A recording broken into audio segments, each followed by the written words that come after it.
Okay, so hopefully you can all see those slides.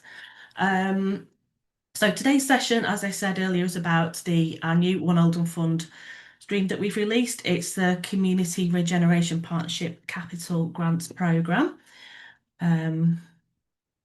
So before I launch into the detail of the grants, I just wanted to say, as this is part of the One Oldham Fund, we will be adopting our grant making principles that we adopt with all of our grants now, which we've we signed up to the IVAR flexible funders. So those grant making principles, just quickly, we don't waste time. We only ask relevant questions. We accept risk. So that's being realistic about the level of assurance we ask you to give. We act with urgency. So where we can, we work at a pace that meets everyone's needs. We're open, so we will be transparent about decisions and give feedback. We enable flexibility, so we will respond to flexibility to those priorities and needs that change throughout your programme. We communicate with purpose and we are proportionate. So I just wanted to quickly go through that because we adopted those principles and we apply those to all of the grants that we come across now. If you wanted to find any more about that, there is a link in the slides which I'll be sending around. So moving quickly on to the detail of the grant now. We're working with Oldham Council, and this has been set up as part of Oldham's Levelling Up agreement with the government. Jodie Barber is here, so if I could just introduce Jodie, Jodie will explain a bit more about the background and the context to these grants. Thanks, Sharon. And hi, everyone. It's absolutely super encouraging to see so many people here finding out more about this grant. So, the Ministry for Housing, Communities and Local Government have got a suite of investment that's coming into communities that's really positive. And this is part of that funding. The idea is that this is a real investment into our voluntary, I have to say this slowly because I always get them the wrong way around, voluntary community, faith and social enterprise sector in a space that's not seen much investment, and that's in capital. So it's really exciting. The idea is it's recognising the vital role that your sector provide in Oldham to our communities in helping us as the council and other statutory partners to support our communities to really thrive. And it's recognising that often the spaces and places that mean most to people are sat within your sector. So investing through capital grants in that hopefully recognises that role, but also enables us to build some legacy and sustainability to support our communities going forward. So we're super excited to launch this fund and really encourage you to think creatively, think outside the box and get some applications in. And again, with the wonderful support from Action Together, really, really pleased to be able to support people in progressing their bids going forward. So thank you for all showing an interest, and I hope that interest turns into lots of lovely applications for the fund. Thanks, Sharon. Thanks, Jodie. Um, the purpose of the grant is so the VCFSE organisations and parish councils that are locally rooted and active in Oldham can contribute to the delivery of the Oldham Plan and the Oldham District Plan's priorities. So what funding is available is grants of up to 75,000 and over £75,000 are available. Now there isn't an upper limit on that. But the reason we've got the two levels there is there's different sort of levels of due diligence and expectations for each of those levels, which I'll come to a bit later.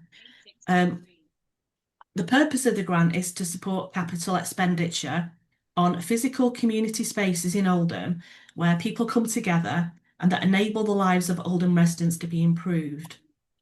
What I mean by capital expenditure, I'll come to a little bit later. Sorry, just bear with me. I'm just letting more people into the room. Um, so the applications can be for projects that meet one or more of the following Oldham Plan priorities.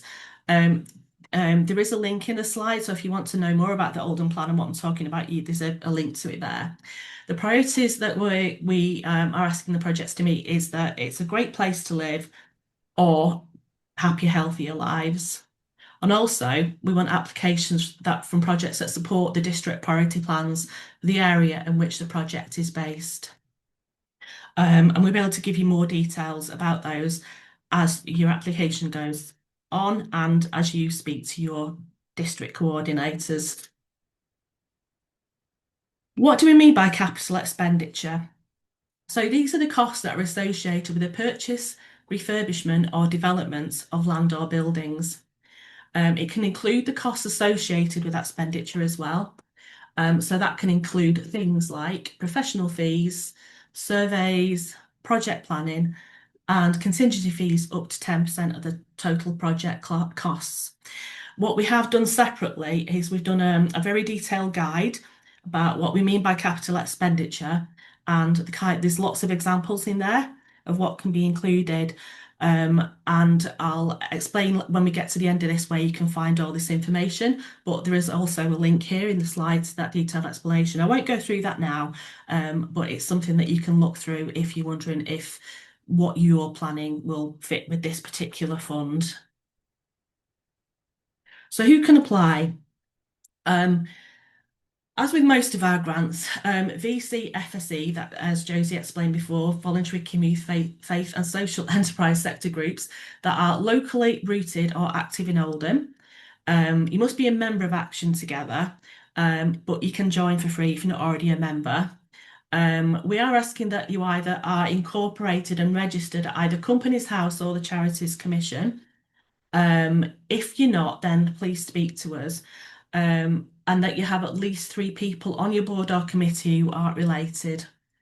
Parish councils that are based in Oldham can also apply for this particular grant. The key thing for this particular fund is that all applications must be community-led and all projects must be for the benefit of the local community. So elected members, ward councillors can work with the groups and support groups. I know we've got a couple of ward councillors on the call today, and they can support the groups. I know a lot of the organisations here work closely with the councillors, but the applications must be in the name of the community organisation itself, and they be the lead on any community projects. Okay, just talking through the key dates for this. So applications are now live. The deadline for applications is Monday, the 19th of January 2026. It is longer than we normally allow for applications, but that's because this is quite a complex area.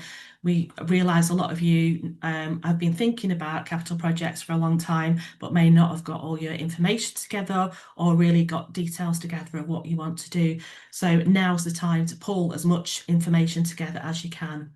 In terms of decision making, I'll go talk a little bit more later about how the decisions are going to be made, but in terms of when the decisions are going to be made, the panels will be meeting from the end of January and throughout February next year. We do ask that projects are delivered by the end of December 2027. So when thinking about your project, think about whether that is realistic for what you are intending. So words of advice, don't leave your applications to the last minute. Start gathering as much information as you can now. When we receive applications, we will contact every applicant to discuss the application with them before it goes to panel. So if there are any gaps in information, we'll speak to you about that. We may need to ask for further details or any information, but we appreciate with a lot of these projects, you won't necessarily have all of the information at the time of the application. You may just have be pulling your plans together and some of the information will be to follow, such as the consents that you might need or things like that. So it's a case of with your application, just provide as much information as you can, just so that the panels can make an informed decision about what it is you're planning and what you're intending. I say just a little bit about what we can't fund. So we won't fund things like loans, endowments, or interest. We can't pay fund for you to pay somebody else to write your bid for you. If you do need support writing your bid, then please contact us. I know a lot of you, I know a lot of you have already spoken to your community development workers about this. So we can give you support. We won't write the bid for you, but we can support you with that and help you to do it. We can't fund any profit making or fundraising activities. We can't fund any VAT that you can reclaim. We can't fund statutory activities. Expenses that have already been incurred, so retrospective costs, so where you've already spent some money doing some refurbishments, we can't fund things like that. We don't fund vehicles, and we can't fund any other equipment not related to the purchase, refurbishment, or development of land or buildings. But as I did say before, we have put together a very detailed guide about what we mean by capital expenditure with lots of examples in there. So have a look at that because that should help you in terms of what we can fund. There's lots we can fund. So have a look at that list. It's not exhaustive. So if you are unsure about anything, please get in touch and ask us about that. So in terms of the application process, we've drafted some detailed guidance notes. We've drafted a detailed guide about what we mean by capital expenditure, and there is an application form. All those are available on our Find Funding page, and I've put the link in the slides here as well.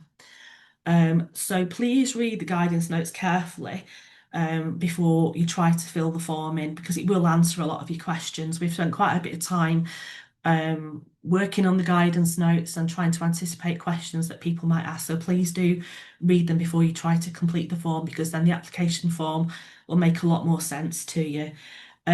We only ask for the information we need. So don't be tempted to throw in lots of other information just because you think it'd be useful for us to know it. Just read the questions carefully and answer the questions we've asked. I know it sounds like common sense that, but a lot of people sometimes try to throw in loads of information in a form. If you have any questions or need any about the questions we're asking or about any of the guidance, please do get in touch. We're here to help you with that. Don't leave applications to the last minute. As I said before, we'll contact each applicant to discuss your application with you before the panel, and we're made to come to you for further information. So in terms of the application process, the application form really will cover things like what difference will your project make. As we say, this funding is for projects that are led by the community and for the benefit of the local community. We will ask you questions about the ownership of land or buildings. Obviously, if we're giving you some funding, a chunk of funding for a big capital expenditure such as roof repairs or something like, we want to know that you're going to be in the building and the building's going to be around for a little bit longer. We wouldn't like the building to say be taken back by the landlord in 6 months once you've spent a load of money sort of making it better.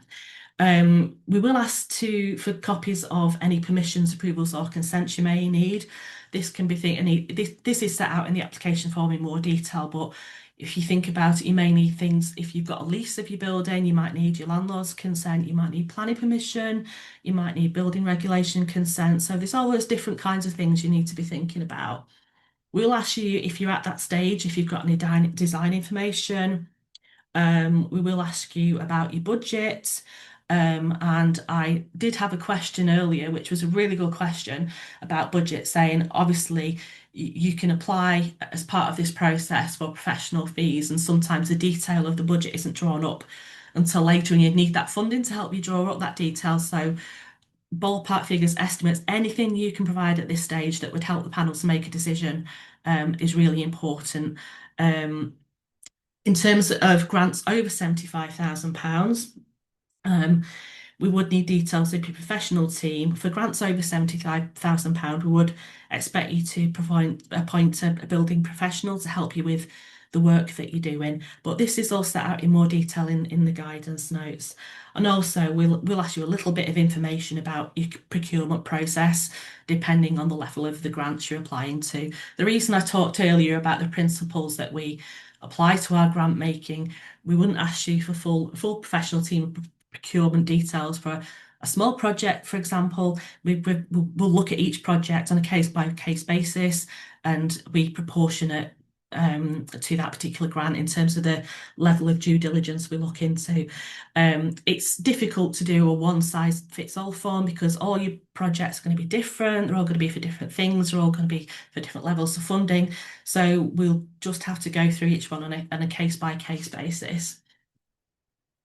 In terms of ownership of land or buildings, if you are doing either buying a piece of land or you're doing substantial capital works to a piece of land or a building, there are some specific pieces of information we require. So if you own the freehold of your space, if you own it outright, we'd ask you to provide a copy of your land registry title. If you have a lease of the property, we'd expect you to have at least 5 years left to run with no break clauses. That the break clause is something that can bring the lease to an end early. There's some more detailed information in the guidance notes about that. If you are buying a piece of land, we would like to see the heads of terms and a surveyor's report. You need to consider landowner's permission for anything you want to do on the land. That could be if you have a lease of the building, your lease might say that you need landlord's consent to carry out certain works. We'd want to see a copy of that if it's available at the time. It may well be that you'll get that afterwards, and we can talk about that and how that will work. Security. If the value of the grant's above £75,000 and involves acquiring a piece of land, we may require to take some security asset. That will just be in the form of a deed that restricts the use of the asset, but would speak to you that it's not going to apply to a lot of the projects we're looking at, but it's something we'd go through in detail once we've seen your application and what you're intending to do. So we've already talked a little bit about what permissions, consents and approvals are needed, but we will ask for those. When you look at the application form, you'll see we've listed the types of things you might need, and we've just asked you where you're up to those. We appreciate that at the time of your application, a lot of these won't be in place. You may be going through the process of getting them. So it's just a case of showing to us that you've thought about what you need and you're either taking the steps to get them or telling us where you're up to in terms of getting those kinds of approvals. And again, for every project, that's going to be different in terms of what kind of permissions, consents or approvals that you do need.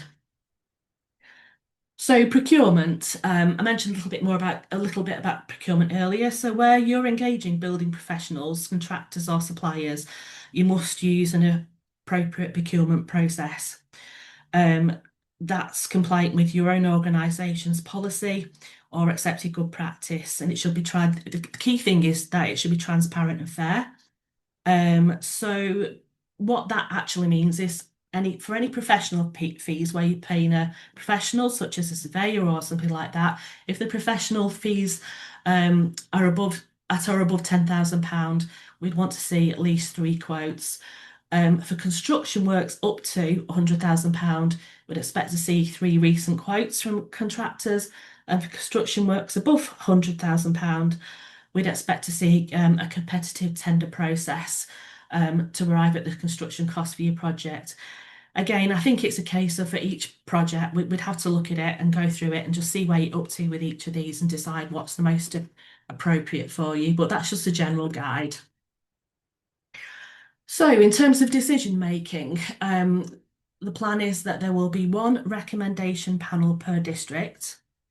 They're expected to meet at the end of January and then throughout February 2026. We're just in the process of sorting those dates out. The panels will be made up by the district lead member, the cabinet member for neighbourhoods, the relevant district coordinator, and up to 5 representatives from the VC FSE sector operating within the district. And then in terms of the final decision, the recommendations from each panel will go to Oldham Council's project management team for final sign-off and approval. So if you're successful, what does that mean? There is an expectation that you'll participate in Oldham's Community Centres Forum. I know a lot of people on this call today are already part of that.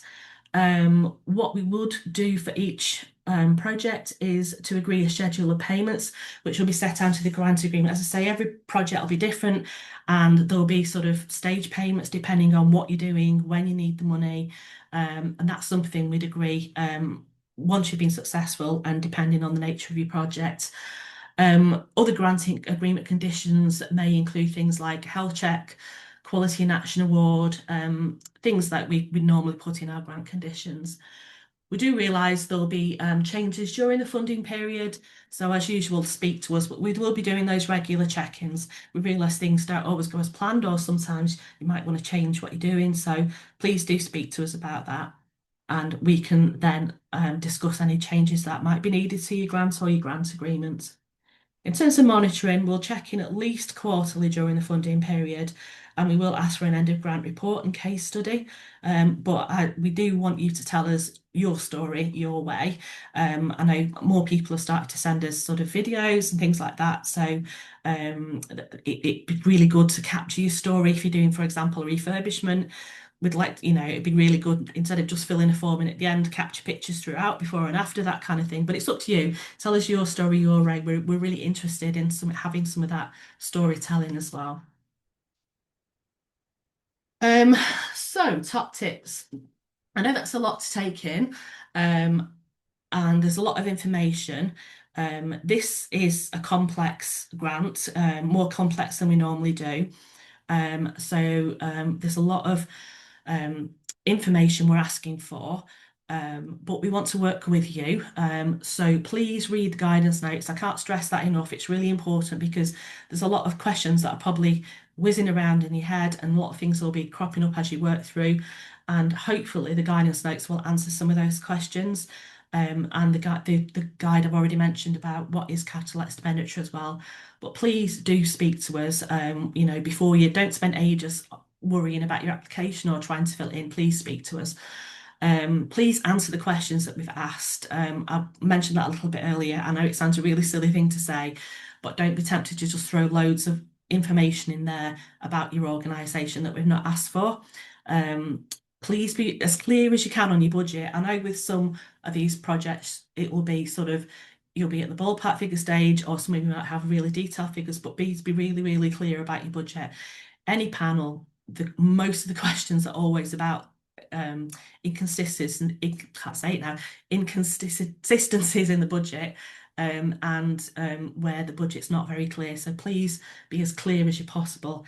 And as usual, if you're not sure, just ask us. Get in touch with your development worker.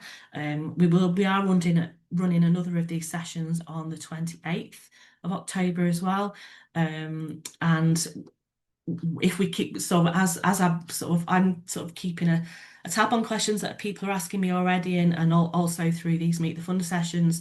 So we will try, and if there's any sort of common questions cropping up or recurring, we can do a sort of frequently asked questions type thing that we can circulate as well. But please do just get in touch and ask us any questions, because we're here to help. We're not here to act as blocks. We want some, we're very excited about this, and we want there to be some really good, I'm sure there are from speaking to groups, a lot of really, really good projects that will come out from this. So in terms of contact information, in terms of Action Together, I'm the lead on this, so contact me. But I know a lot of you are already speaking to your community development workers, so please do get in touch. I do have regular catch-ups with them as well, so please do get in touch with them as well. In terms of membership, as I said, it's a requirement that you are a member of Action Together. If you have any difficulties about becoming a member or membership, please get in touch with the development team. And if you just have any sort of little questions about the process or eligibility, you can always contact us at the funding team as well.